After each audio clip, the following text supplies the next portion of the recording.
Time now for sports on 104.7 The Cave. Here's Ned Reynolds. 104.7 The Cave. Mike the Intern once again doing our technology thing with Ned Reynolds this morning. They cannot keep us apart. And we got a lot of sports to talk about today, that is for sure. Biggest thing on the agenda, though, is who is getting into the Baseball Hall of Fame, Ned. Not surprisingly, only one. And that one is Big Papi, David Ortiz from the Boston Red Sox. He was elected on the first ballot, and that's very, very good.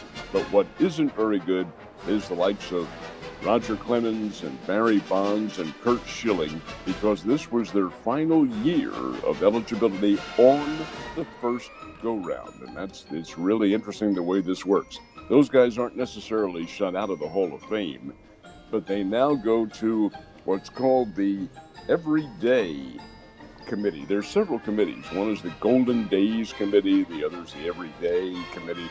They take a look at ball players from 1986 to about 2006, somewhere around there. And that's an era in which those players obviously quite excelled.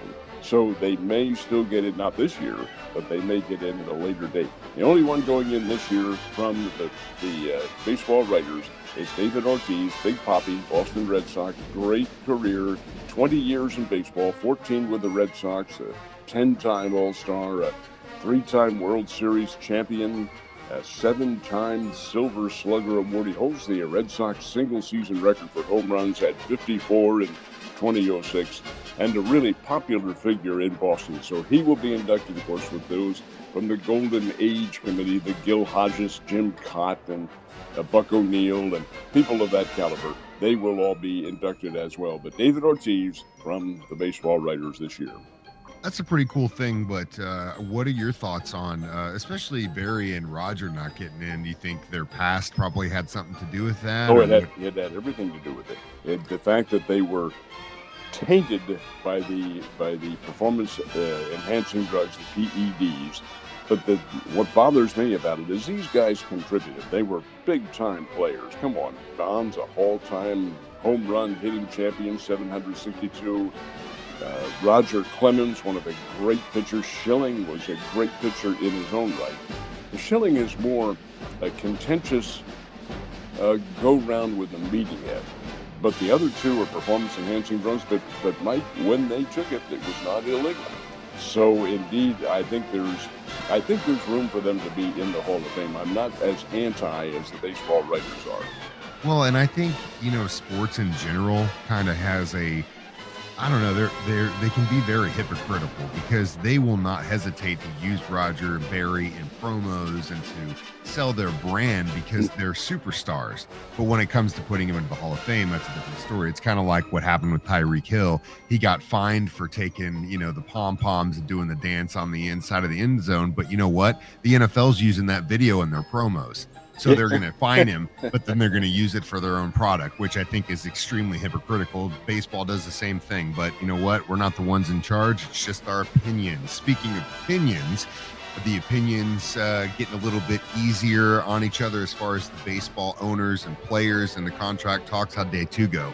Well, after Monday, we thought pretty well. But after Tuesday, the progress of the lieutenant was very limited. The arguments, of course, are still based on money and who gets what. And, hey, look, there's always going to be give and take. And these two sides don't need to be told that. They know that. Give and take, back and forth. You're going to win some, you're going to lose some. But the fact is, the Major League Baseball audience is decreasing. And this kind of acrimony is not helping any at all. They know that. Do they really care? Well, we're about to find out, because their time for getting this contract solved and still having spring training and a 2022 season, that time's getting limited. How much time are we talking about here? Well, the spring training is supposed to open on February 16th. So they really need to get something signed before then, because you have the foreign players and their visas all to check, and you have the COVID protocol to go through and so forth and so on.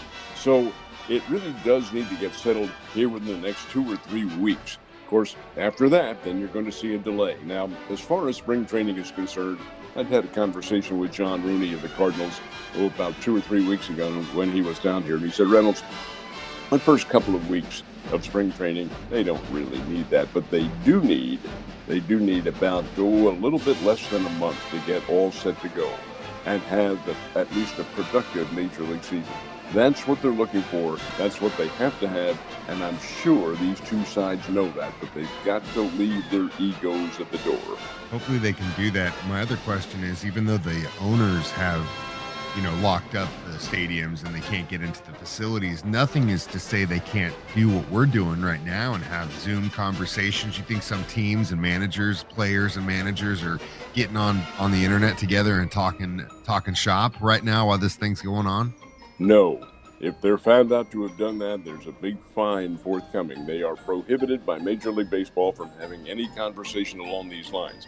Is it really effective? That I don't know. I'm not in the loop. But by the same token, if they're caught doing that, going to pay some money. It's a good thing Bill Belichick isn't in baseball, because I guarantee you he'd be doing it right now if they were.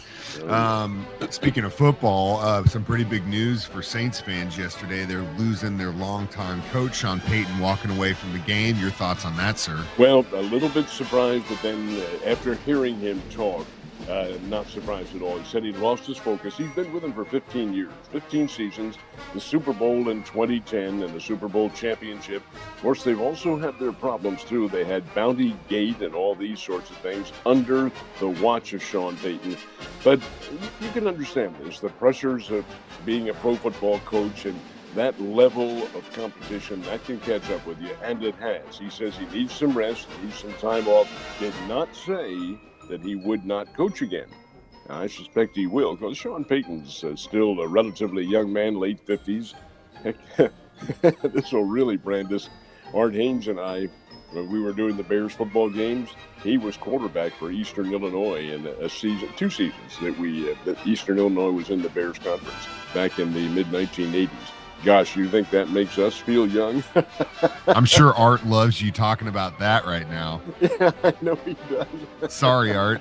but yeah, you're right. Of all that, I do think that Peyton does get back into football, but it may not be this year nor next. We'll see what happens. How'd the Missouri State Bears do in their basketball game yesterday?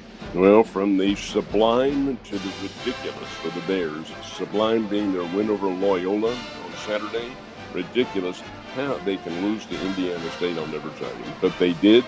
Indiana State beat the Bears last night 76-72. It was lost. The game was really lost in the first half. The Bears trailed 41-29 at halftime. And Missouri State's a really, really good shooting basketball team. They had something of an off night. They didn't shoot very well, ended up shooting a little over 40% for the game, but of all things, the Bears lost it from three-point range. Missouri State had just a very limited night in shooting successful trays. They had 7 trays in 29 attempts.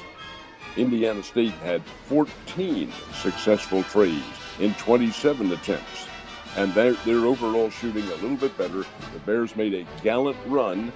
Isaiah Mosley leading the charge, as you would have expected, but it wasn't enough, and Indiana State wins 76-72. This is only Indiana State's second Missouri Valley Conference win of the year, and boy, that hurts. That hurts the Bears after such a big win. Missouri State does return home. They'll play Evansville on Saturday night, JQH Arena. Season's still young. Lots can happen, but that's a tough loss. There's too many of those so far, though, where we're going to be looking back at the end of the season going, man, they could have been a lot different had these couple of games been different. And this is definitely one of them.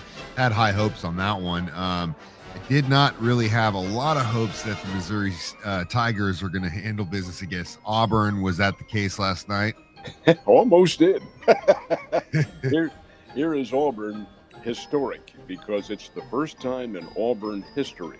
Keep in mind now, Charles Barkley played at Auburn, a great star, but Auburn was never number 1 in America until Monday, when the Associated Press, which is the gold standard for athletic ratings, listed Auburn as number 1. So Bruce Pearl, his first game as number 1, comes up to Columbia and almost does not escape.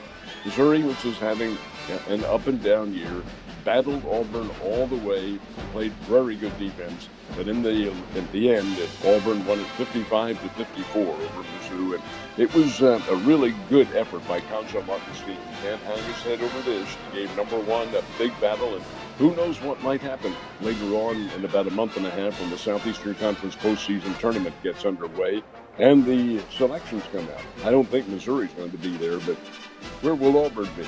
In the same league with Kentucky and LSU and Florida and Texas A&M and some very good teams. Really interesting. They are a good team. I agree with that 110%. And when the field is that wide open at the end of February, March, that's when the madness happens. That's why we call it the madness, my man.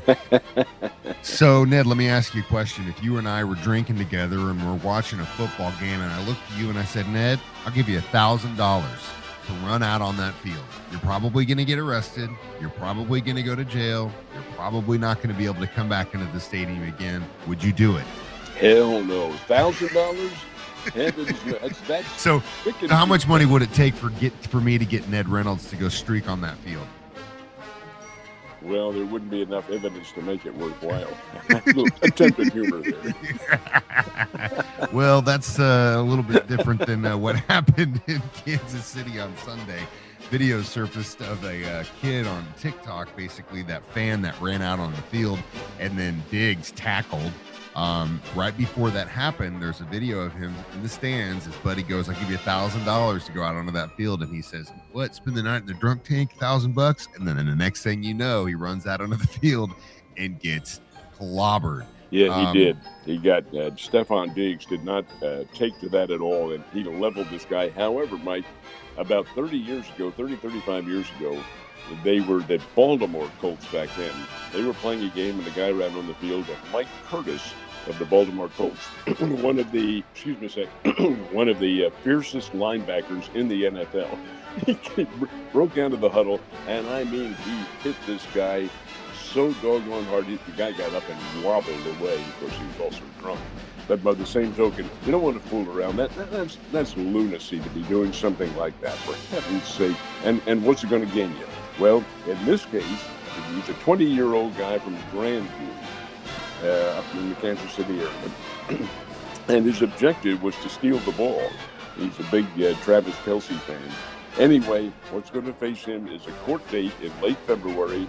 He could be fined as much as $500, and he also could spend 6 months in the Iron Bar hotel room. I have a feeling that with the jails being really overcrowded as they are, he'll probably get just a $500 fine, but that's still a pretty substantial amount. And the bruises from Stephon Diggs hitting him.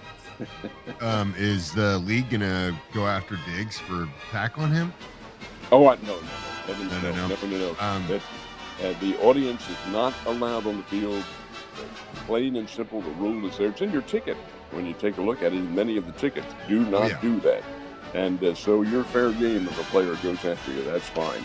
Yeah, absolutely. And, honestly, if he got bet $1,000 and has to pay a $500 fine, he only got $500 for doing that, which makes him an idiot. Ned, thank you so much for doing this morning, and I will see you tomorrow, sir. Yes, sir.